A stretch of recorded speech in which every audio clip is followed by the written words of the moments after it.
ಹರೇ ಶ್ರೀನಿವಾಸ, ಹೇಗಿದ್ದೀರಾ? ಇವತ್ತಿನ ಕೃಷ್ಣ ಅಲಂಕಾರ ನೋಡ್ಬೋದು. ಕುವರ ಕೃಷ್ಣ ಅಂತೆ, ನೋಡ್ಕೋತಾ ಬನ್ನಿ.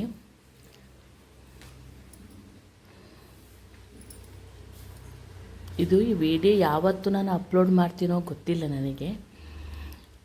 ಇವತ್ತೊಂದು ವಿಡಿಯೋ ಅಪ್ಲೋಡ್ ಆಗಿದೆ, ಉಡುಪಿ ಕೃಷ್ಣ ಮಠದಲ್ಲಿ ಮಾಡುವಂತಹ ಸಾರಿದ್ದು. 2-3 ದಿವಸ ಬಿಟ್ಟು ನಾನು ಅಪ್ಲೋಡ್ ಮಾಡ್ತೀನಿ ಈ ವಿಡಿಯೋವನ್ನು. ಇವತ್ತು ನಾನು 2 ರೆಸಿಪಿನ ತಗೊಂಬಂದಿದ್ದೀನಿ. ಏನು ಅಂತಂದರೆ, ನನ್ನ ಅಮ್ಮನ ಕ್ರಮದಲ್ಲಿ ಹಾಗೂ ನಮ್ಮ ಅತ್ತೆಯ ಕ್ರಮದಲ್ಲಿ ಮಾಡುವಂತಹ ಚಟ್ನಿ ಪುಡಿ.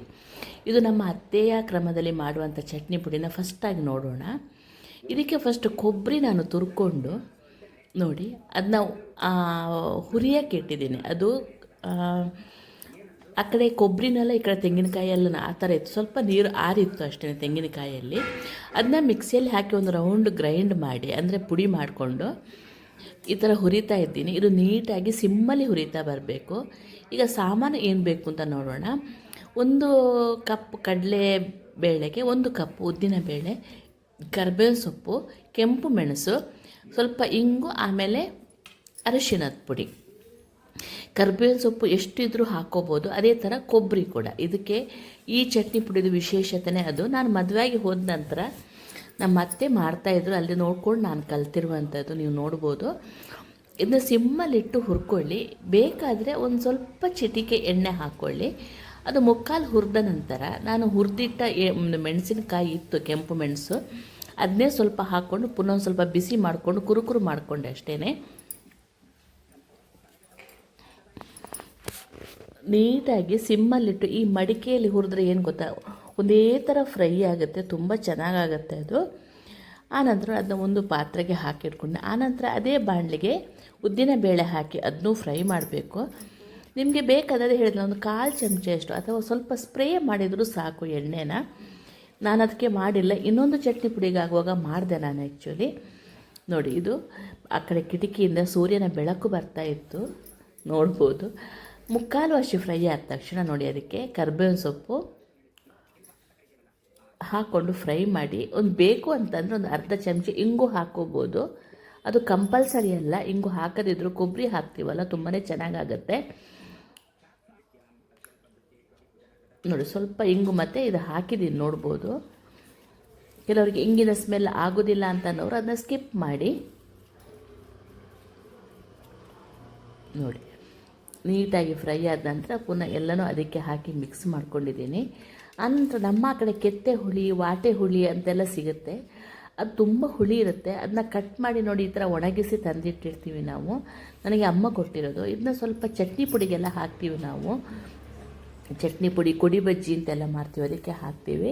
ಅದಕ್ಕೆ ಸ್ವಲ್ಪ ಉಪ್ಪು ಹಾಕ್ಕೊಂಡು, ಎಷ್ಟು ಬೇಕೋ ಅಷ್ಟು ಉಪ್ಪು ಹಾಕ್ಕೊಂಡು ನೀಟಾಗಿ ಫ್ರೈ ಮಾಡ್ಕೊಳ್ಳಿ. ಅದನ್ನ 1 ನಿಮಿಷ ಫ್ರೈ ಮಾಡಬೇಕು, ಆವಾಗ ನೀಟಾಗಿ ಕುರುಕುರು ಆಗುತ್ತೆ. ಎಲ್ಲನೂ ಆಮೇಲೆ ತಣ್ಣಗಾದ ನಂತರ ಮಿಕ್ಸಿಗೆ ಹಾಕ್ಕೊಂಡು ಪುಡಿ ಮಾಡ್ಬೋದು.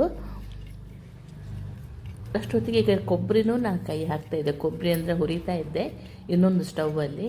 ಕೆಲಸ ಸುಲಭ ಆಗುತ್ತೆ ಅಂತ ಅಷ್ಟೇ. 2 ಬಾಣಲಿ ಇಲ್ಲಾಂದ್ರೆ ಇಡೀ ದಿವಸ, ಅರ್ಧ ದಿವಸ ಇದಕ್ಕೆ ಬೇಕಾಗುತ್ತೆ ಚಟ್ನಿ ಪುಡಿ ಮಾಡ್ಕೋಬೇಕಿದ್ರೆ.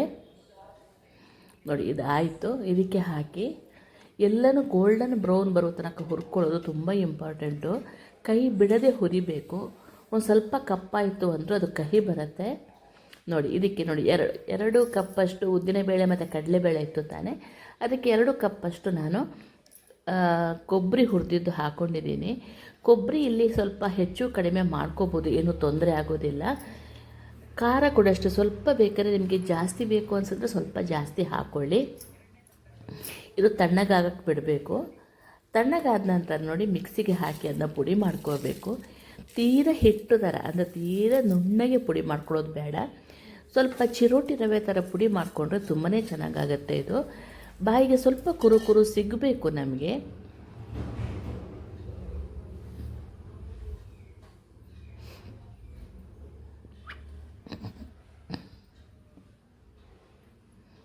ನೋಡಿ, 2 ರೌಂಡ್ ಕೂಡ ಮಾಡಿ ನೋಡ್ಬೋದು, ಎಷ್ಟು ತರಿಯಾಗಿ ಬಂದಿದೆ. ಹೀಗೆ ಬರಬೇಕದು, ಆವಾಗ ತುಂಬಾ ಚೆನ್ನಾಗಾಗುತ್ತೆ. ತೀರಾ ಹಿಟ್ಟು ಥರ ಆಗಬಾರ್ದು.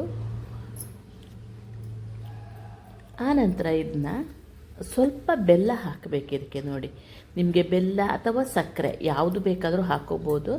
ಬೆಲ್ಲ ಟೇಸ್ಟ್ ಕೊಡುತ್ತೆ ಅಂದ್ಬಿಟ್ಟು ನಾನು ಬೆಲ್ಲನೇ ಹಾಕ್ಕೊಂಡೆ. ನೀಟಾಗಿ ಮಗಚಿ ಬಾಟ್ಲಿಗೆ ಹಾಕಿ ಇಟ್ಕೊಂಡು ಬಿಡಿ. ದೋಸೆಗೆ, ಇಡ್ಲಿಗೆ, ಆಮೇಲೆ ಅನ್ನಕ್ಕೆ ತುಪ್ಪ ಹಾಕ್ಕೊಂಡು ಕಲಸಿ ತಿನ್ನೋಕ್ಕೆಲ್ಲ ತುಂಬಾ ಚೆನ್ನಾಗಾಗುತ್ತೆ.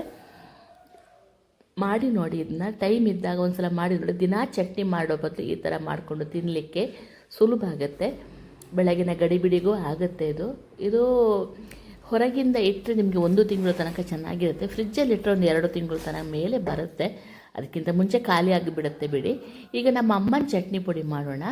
ಅರ್ಧ ವಾಟಿ ಉದ್ದಿನ ಬೇಳೆಗೆ ಅರ್ಧ ವಾಟಿಯಷ್ಟು ಕೊತ್ತಂಬರಿ ಬೀಜನ ತಗೊಂಡಿದ್ದೀನಿ, ನಿಮಗೆ ತೋರಿಸ್ತಾ ಇದ್ದೆ ಅದನ್ನೇ ನಾನು.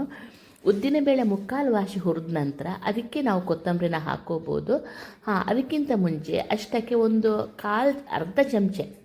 ಅರ್ಧ ಚಮಚೆಯಷ್ಟು ಮೆಂತ್ಯ ಹುರಿಯೋಕ್ಕೆ ಹಾಕಿ,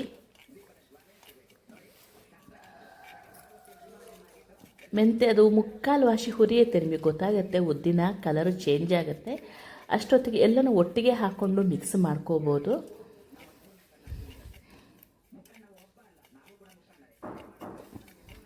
ಸಿಮ್ಮಲ್ಲಿಟ್ಟು ಮಾಡೋ ಕಾರಣ ಅಷ್ಟು ಗಡಿಬಿಡಿ ಪಡುವಂಥದ್ದು ಏನೂ ಇರೋದಿಲ್ಲ.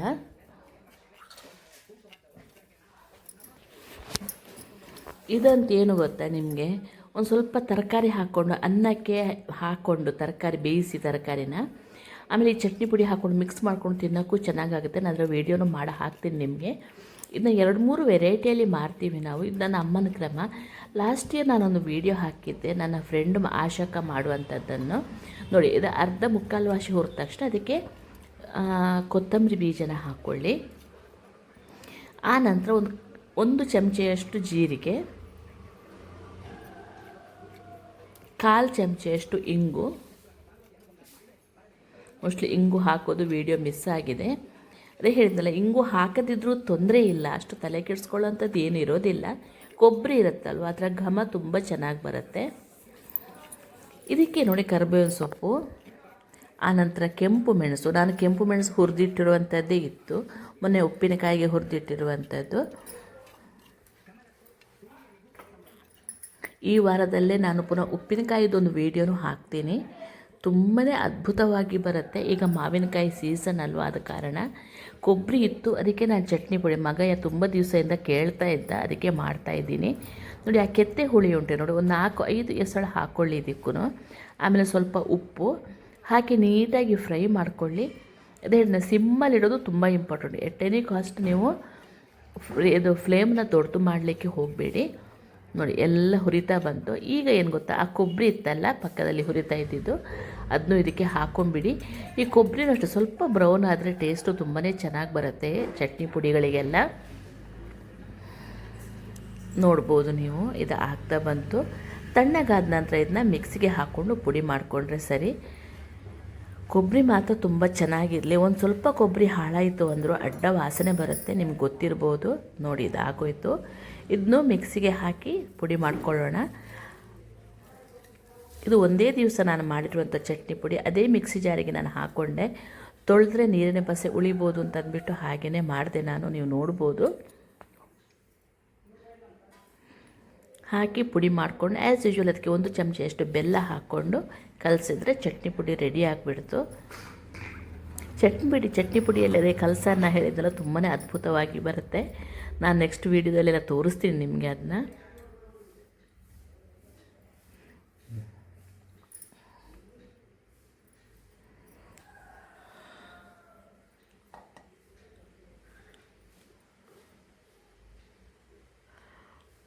ನೋಡಿ, ಬೆಲ್ಲ ಹಾಕ್ಕೊಂಡು ಅದನ್ನ ಮಿಕ್ಸ್ ಮಾಡ್ಕೊಳ್ಳಿ. ಮಿಕ್ಸ್ ಮಾಡಿಕೊಂಡು ಒಂದು ಗಾಜಿನ ಬಾಟ್ಲಿಗೆ ತುಂಬಿಡಿ. ಯಾವತ್ತೂ ಪ್ಲಾಸ್ಟಿಕ್ ಬಾಟ್ಲು, ಅಲ್ಯೂಮಿನಿಯಂ ಡಬ್ಬಗಳನ್ನೆಲ್ಲ ಯೂಸ್ ಮಾಡಬೇಡಿ. ಒಂದು ಸ್ಟೀಲು, ಉಪ್ಪಿನಕಾಯಿಗಂತೂ ಸ್ಟೀಲ್ ಕೂಡ ಬೇಡ.